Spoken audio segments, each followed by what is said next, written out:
Hi, welcome to our channel of IGNOU Audiobooks, Indira Gandhi National Open University School of Vocational Education and Training, SOVET.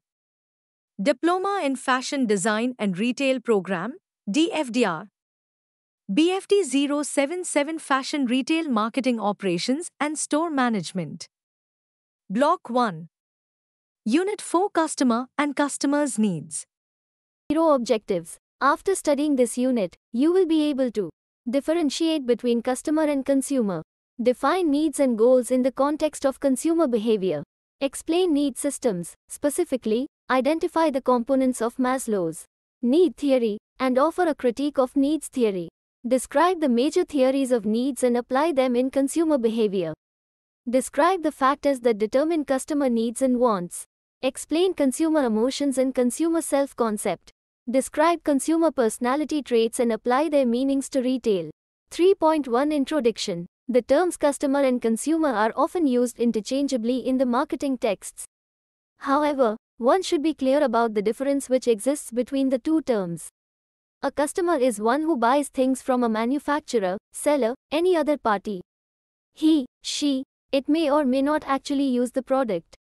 If he, she, it uses or consumes the product, then he, she, it becomes a consumer as well. Therefore, a consumer is someone who actually consumes or uses the product. He is known as the end user of the product. He may or may not buy the product and thus or be the customer. Let us understand this concept by an example mentioned below. Let us assume that you buy a shirt and gift it to your friend on his birthday. In this ease, you are the customer and your friend is the consumer. However, if you buy the shirt for yourself, i.e., you wear the shirt yourself, you also become the consumer. In this case, the customer and consumer are one and the same person. Let us take another example. If an organization buys equipment and uses it for its own production purposes, it is the customer as well as the consumer. However, if it buys and sells equipment to another firm, then it is a case of being the customer but not the consumer. A third example exists in the case of pharmaceutical selling. Doctors are customers for medical representatives. However, more often than not, doctors do not consume these medicines. It is the patient of the doctor who consumes medicines when they are sick. Here, the doctor is the customer for the medical representative and the patient who actually consumes these medicines is the consumer. 4.2 What is need? We human beings have unlimited needs, and our needs, which we study as consumer needs, are the basis of all modern marketing. We can say that needs are the essence of marketing concepts. In fact, the key to a firm's survival, profitability, and growth in a highly competitive marketing environment is its ability to identify and satisfy unfulfilled consumer needs better and sooner than the competitor. In this chapter, we basically will be discussing the basic needs that operate in most people to motivate behavior. Behavior here is focused on consumption-related aspects. We also go further to explore the influence such needs have on consumption behavior. So now let us see what the need is. We can say there is a cause for all the activities of human beings, and each activity is backed by a particular need or motive. Needs, we can say, is a feeling or desire for something, which is lacking, and through performing various activities to get the feeling of lacking removal and thus become satisfied. Thus, any human behavior is caused by motives or needs. Hence, to make it more clear, motivation is concerned make it. Asian is gone with needs, the most basic human requirement. Drives, tell how these needs translate into behavior. Goals, what these behaviors aim to achieve. We can look at customers in these buckets also and then link it with their various needs and wants. Customer 18, middle-aged to 35 years. Customer 40 to 60 years, elderly customers 60 age, kids below 12, teens between 13 years age, years to 18 years, DINK, double, income no kids, SINK single, income no kids, types and systems of need. These needs that we discussed so far could fall into three broad categories. A. Physiological, primary, need, those needs, which are innate or biogenic needs and sustain life. E.g., food and air. B. Psychological need, need for personal competence. C. Learned, secondary or unilateral, need, acquired needs. 4.3 Needs arousal. Need could be aroused by four distinct stimuli. physiological, cognitive, environmental, emotional. To understand the stimuli better, let us look at examples for each kind of stimuli. Fig 4.1 Interrelationship between stimulus. Look at the screen. Need is also triggered through the customer behavior based on Maslow's theory as well.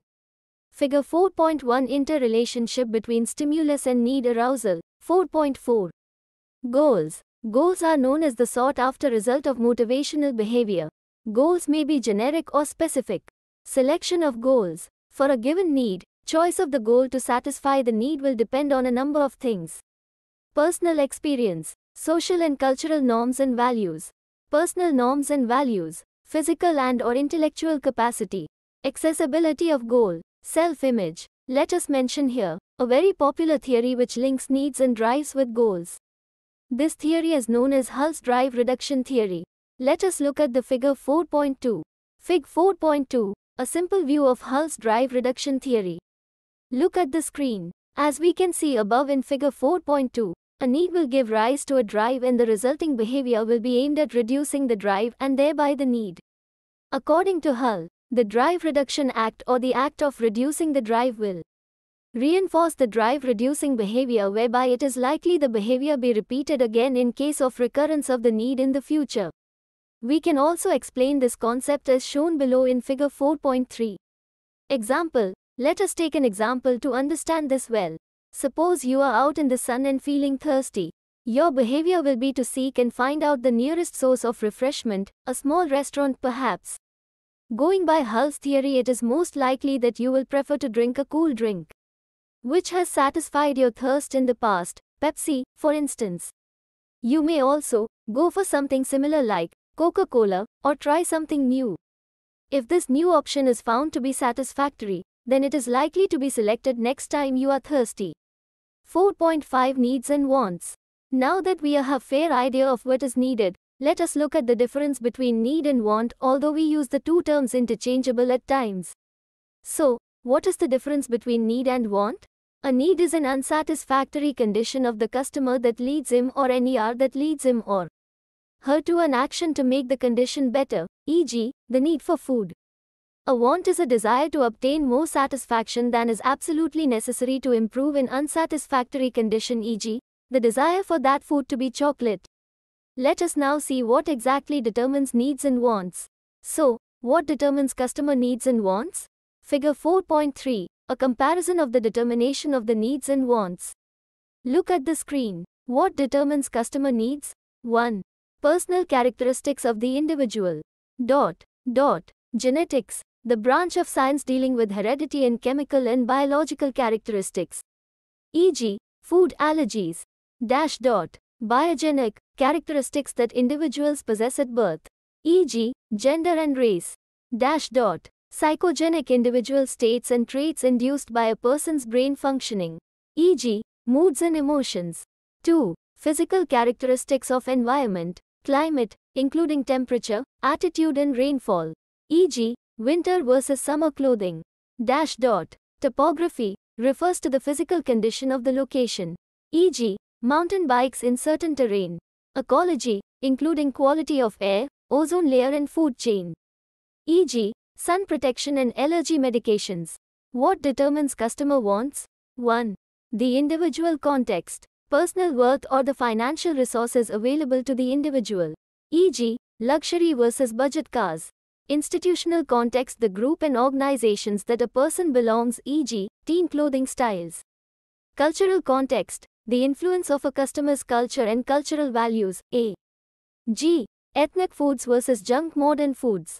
2. The environmental context, economy, technology, public policy. Can you try and give examples for the environmental contexts mentioned above? We can summarize all these determinates of needs and wants in the following table given in figure 4.5 as the impact of need and want determinants. Impact of need and want determinants. Let us consider the impact of need and wants determinants. This can be easily explained by the following matrix. The matrix explains two parameters, namely, personal and environmental characteristics. In both characteristics, physical and contextual meanings have been discussed. Look at the screen. We can take a few more examples to explain this further. 1. Needs-driven markets, e.g. summer clothing. 2. Personal wants and environmental needs, e.g. name brand summer clothing. 3. Personal needs and environmental wants, e.g. ready-to-eat meals. 4. Wants-driven markets, e.g. designer clothing. Need for arousal, cognition and attribution. Arousal seeking, optimal level of stimulation, not bored, overwhelmed. Level of adaptation, level perceived as normal. Arousal seeking motive, stimulation at optimum level. Curiosity, need or cognition. Need for knowledge, information, understanding. Tolerance of ambiguity, degree to which lack of information causes anxiety. Market mavens have information about many products and provide market information to customers. Need for attributions, inferences about causes of events and behavior, of self and others. Internal attributions ascribing to personality dispositions, traits, abilities, motivations or feelings. E.g., he, she did it because they were bored. External attributions ascribing to situational demands or environmental constraints beyond the control of the individual. E.g., he, she did it because of the weather. 4.6. Motive. It means a construct representing an unobservable force that stimulates and compels a behavioral response and provides specific direction to that response. Needs occur when a perceived discrepancy exists between an actual and a desired state of being. Note that there are many theories of motivation. Don't look at these as right or wrong, they are just theories. None are validated but seem intuitively logical. Multiple motives. Consumers usually have multiple motives for particular behaviors. These can be a combination of manifest, this is known to the person and freely admitted. Latent, this is unknown to the person or the person is very reluctant to admit. Note, different motives can lead to the same behavior. Observing behavior is not sufficient to determine motives. Please have a look at the model. ATME mentioned below. Unsatisfied need greater than tension greater than drives greater than search behavior satisfied need greater than reduction of tension. A model of motivation might look like. The above model explains the core concept of motivation in very simple terms. However, we will not limit our knowledge of motivation till this point only. We would also discuss some other major models of motivation. However, here we will only take a cursory glance at some of the major models of motivation. Maslow's hierarchy of needs. Abraham Maslow hypothesized that within every human being there exists a hierarchy of 5 needs. 1. Physiological. 2. Safety. Attempting to raise a family of 4 on 12,000 rupees per month, if self-actualization shouldn't occur without first meeting lower order needs. Nonetheless, one point that can be made from looking at Maslow's theory and from others is that we can expect different people in different situations to be motivated in different ways and toward different goals depending on what needs have been met.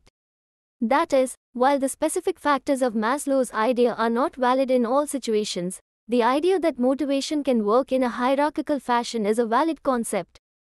However, to explain this further, we end the discussion on this model by taking the example of household customers and their different levels of needs. Maslow's hierarchy of needs for household customers. Physiological needs, food, clothing, and shelter. Safety needs, insurance, car safety features. Social needs, customer and customers' needs. Love, acceptance. Shade had identified 5 levels of needs, which we are mentioning below with some examples. Functional need. Those needs which satisfy a physical functional purpose, e.g., soap. Social need. Needs that allow identification with desired groups, e.g., logos. Emotional need. Those needs which create appropriate emotions, e.g., joy on getting gift. Epistemic need. The need for knowledge, information, e.g., newspaper. Situational need. The needs which are contingent on time, place, e.g., emergency repairs. 3. McClelland's 3 needs theory. As we know, having studied this before, McClelland had identified 3 types of needs: need for achievement, need for power, and need for affiliation. These are denoted by NAC, NPOW, NAF respectively.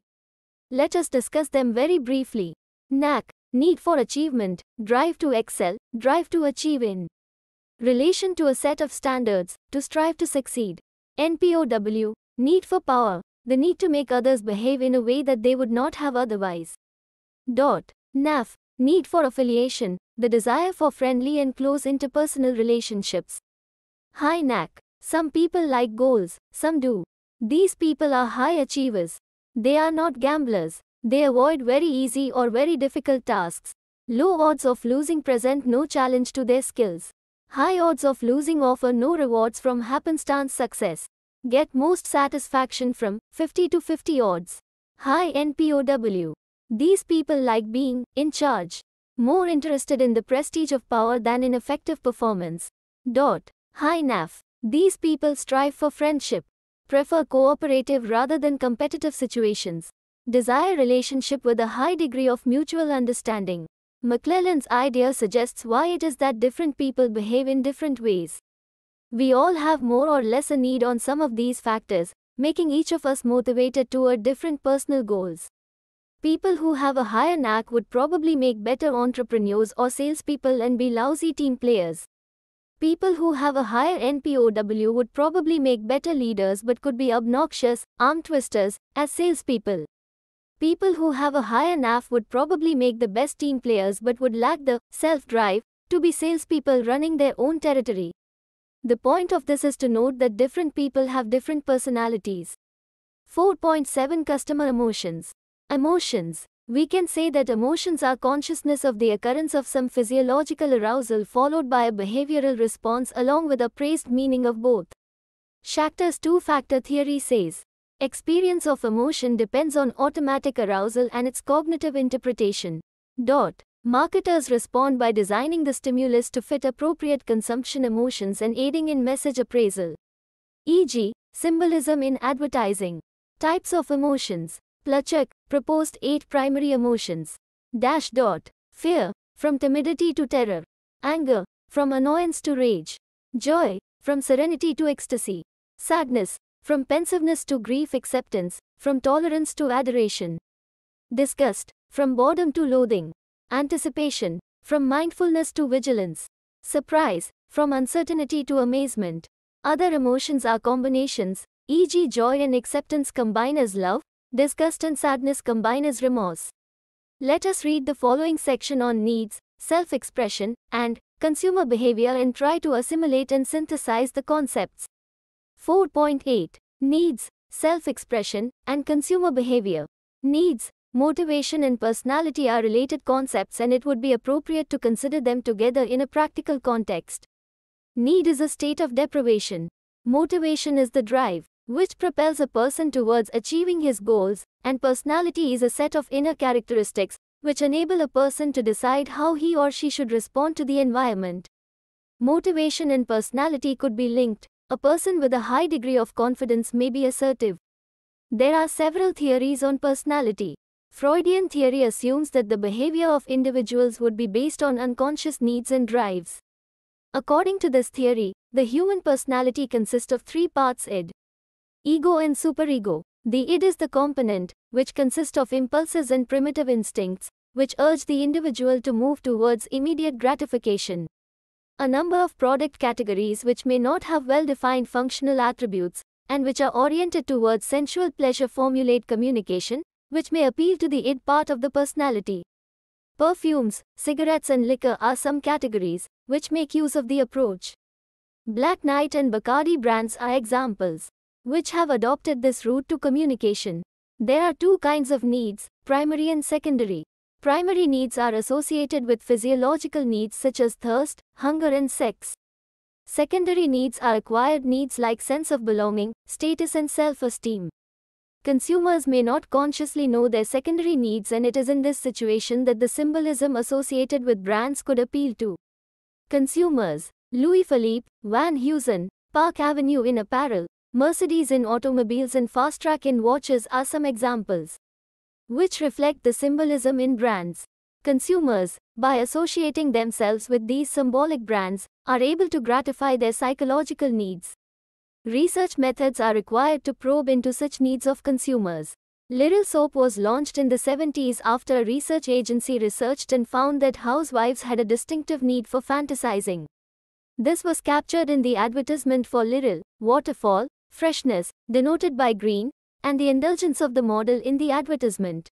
This communication is still being used, with variations brought in, after more than 2 decades.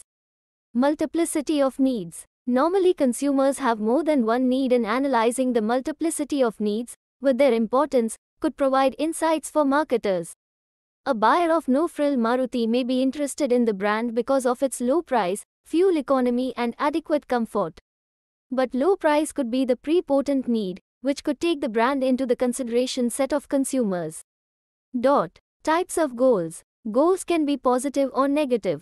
A positive goal is one towards which behavior is directed, and a negative goal is one from which behavior is directed away. This concept is useful when USP, unique selling proposition, is researched. For example, would consumers want white teeth or would they like to prevent tooth decay, could be a decision which needs to be taken by the marketer, and the concept of goals are likely to be useful in this situation. Extrinsic and intrinsic needs. Needs from the viewpoint of application to a practical context could be classified as extrinsic and intrinsic needs. Extrinsic needs are those which motivate an individual to achieve an end result. Buying a status symbol, designer watches or furniture, to impress others could be associated with extrinsic needs. If the individual buys a car for his own comfort and enjoyment, it gets associated with intrinsic needs. It may be worthwhile to gauge the linkages between intrinsic and extrinsic needs before a communication package is formulated for a brand. The example would explain the concept of examining the linkages between intrinsic and extrinsic needs. In-depth research is required to gauge the degree and importance of these needs. This would also be useful to select the imagery, which needs to be associated with the chosen USP. For example, Cielo carried imagery in which the proud owner of the brand reflected his happiness at procuring the brand after he had achieved success. This typically involves both intrinsic and extrinsic motives. Trade-off motivators. Research has shown that the manner in which consumers perceive marketing communication has important implications for marketers. This is especially in the area of FMCG products such as fast foods. Healthy and fast, meaning convenience, may be perceived as tasting bad and oriented towards laziness. This ambiguity could be referred to as trade-off motivators in marketing. Self-concepts and their implications. In almost any category in consumer products, symbolism makes use of self-concept. Self-concept is the image an individual holds about himself. There are a variety of self-concepts, which could be useful to marketing communication. They are A. Actual self-concept, how the individual perceives himself. A group of consumers may perceive themselves as rebellious, non-conformists who seek individuality and freedom in their lifestyles. Charms brand of cigarettes, during the early 80s, was perhaps one of the early brands in the Indian context to create a brand personality using the power of self-concept. The spirit of freedom in Charms is the way you are, were some of the punchlines in the advertisement of the brand, which featured young models.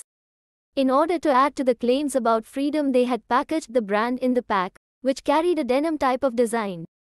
This was the time when denim, which has its origin in the US, was getting accepted in the Indian context for its functional and symbolic appeals. The lifestyle type of advertising and the association, normally associated in the West with casualness and freedom, made the brand an inherent part of the youth culture during its time. The brand had used either actual self-concept or others' actual self-concept, how an individual likes other to perceive him. B. Ideal self-concept. This is concerned with how an individual would like to ideally perceive himself.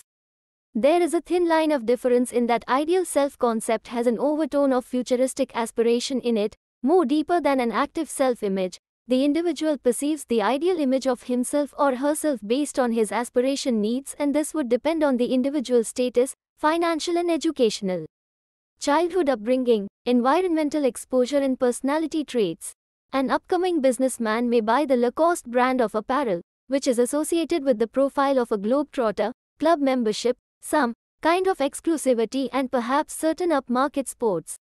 There could also be a customer and customer's need variant of this kind of self-concept in the form of others' ideal self-concept, how others should ideally perceive the individual.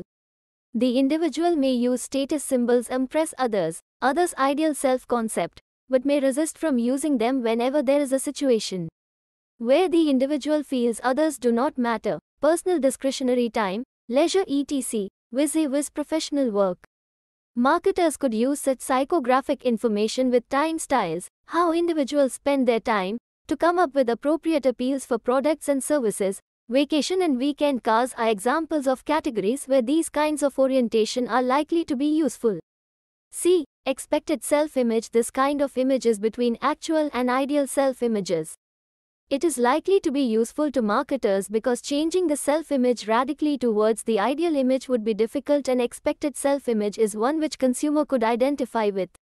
A typical example is the advertisements of computer education institutes, which attempt to draw prospective consumers for their courses generally ranging from a few weeks to 2 years. Though there is an element of aspiration, consumers feel it leads to a situation which is a stepping stone, completion of the course to get a job, rather than the realization of their dreams, the ultimate ideal self-image. For a given target segment, the short-term aspirations may reflect actual self-concepts and the long-term ones the ideal self-concepts. Individual differences as reflected through self-perception, sensitivity to others' perception, and rational and irrational needs form the basis on which brands carry their psychological warfare in the minds of consumers. Inner directedness and other directedness of consumers. There may be broadly two kinds of consumers, inner directed ones and other directed ones. Inner directed consumers. Inner directed consumers look to themselves for following a specific lifestyle, forming attitudes towards product categories and brands, and in general for purchase decisions.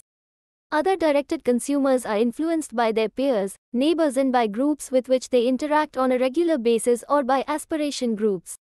The soft drink brand, Sprite, which positioned itself as a non-pseudo drink, is probably a brand targeted towards inner-directed consumers.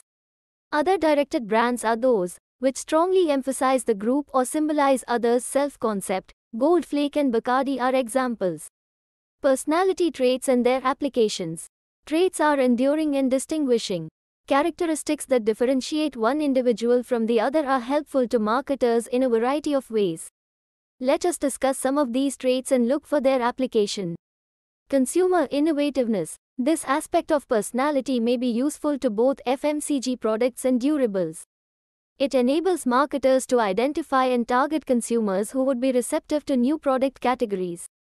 A number of new product categories are being introduced, and specifically these categories will benefit from identifying the innovators. Mobile phones, electronic toys, plasma TVs, world space music systems, special types of watches such as EcoDrive from Citizen, and electric cars are some categories which may benefit from the identification of innovator profile.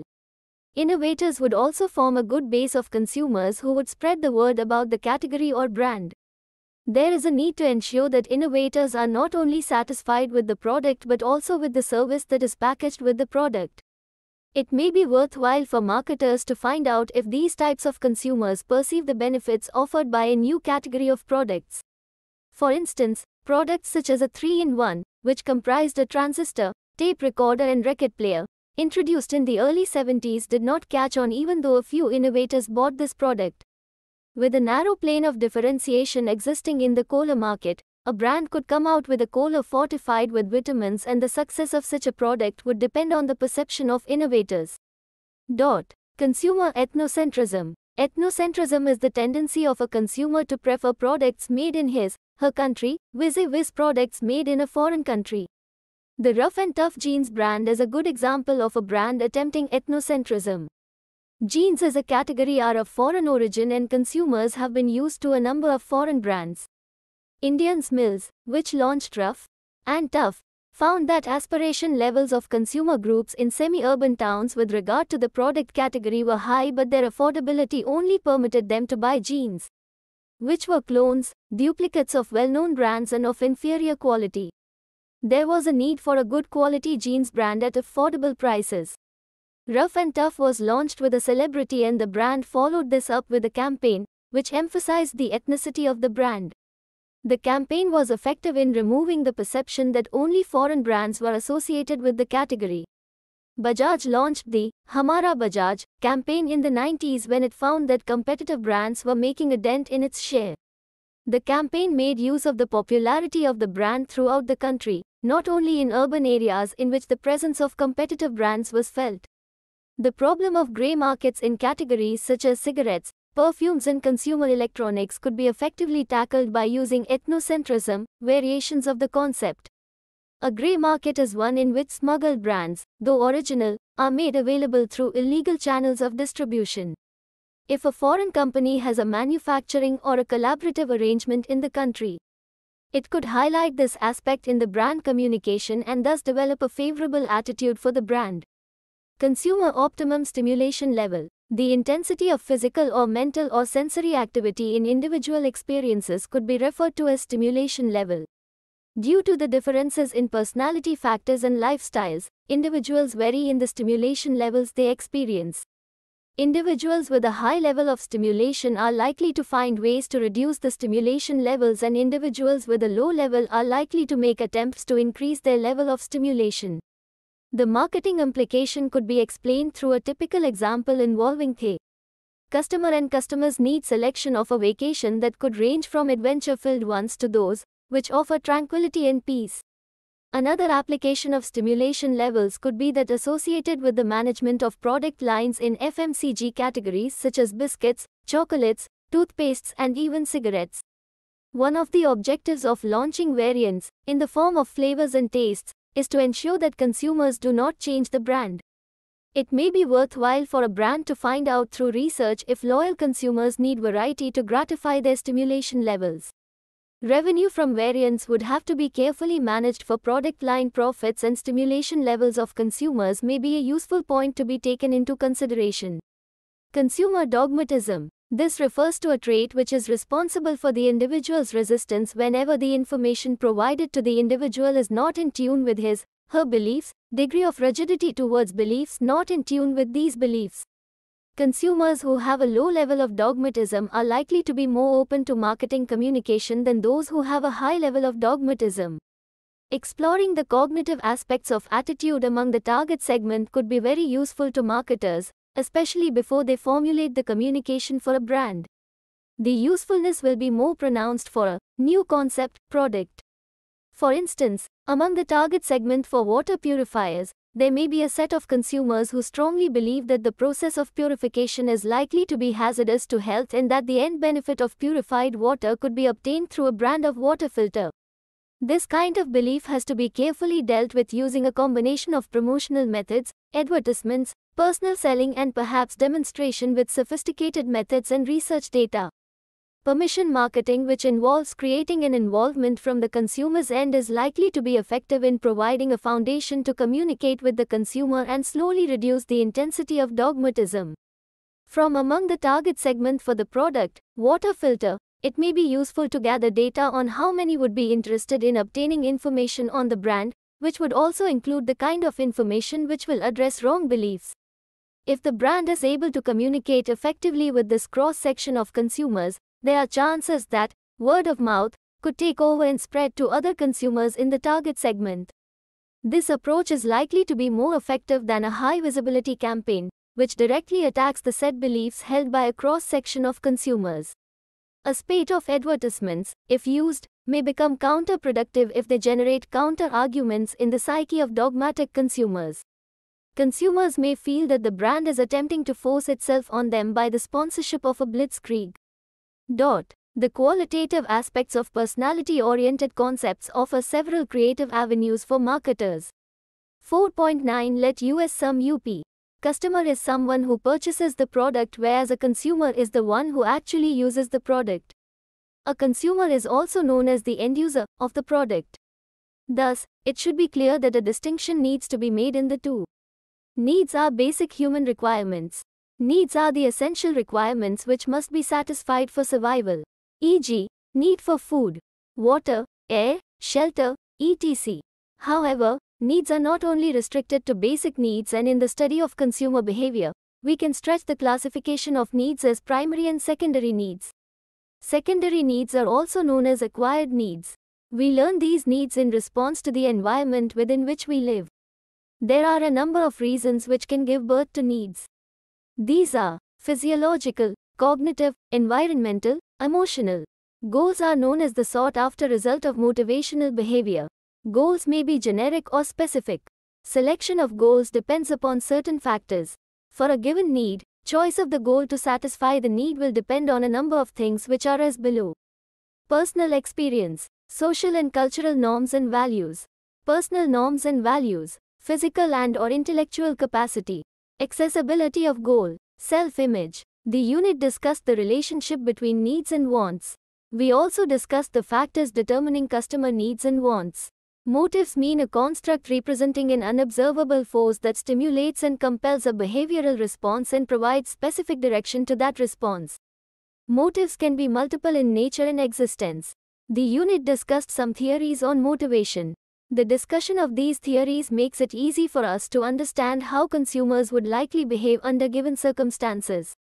We can say that emotions are consciousness of the occurrence of some physiological arousal followed by a behavioral response along with a praised meaning of both. There are largely 8 kinds of emotions. Other emotions can be figured out by a mix of these 8 emotions. So, to be a successful retailer, we need to understand the customer emotions and their implications for the consumer response is also an outcome of self-concept and his personality traits. An understanding of these factors can really help in predicting and influencing the customer's behavior. Thank you for watching. We will see you in the next video with the next chapter.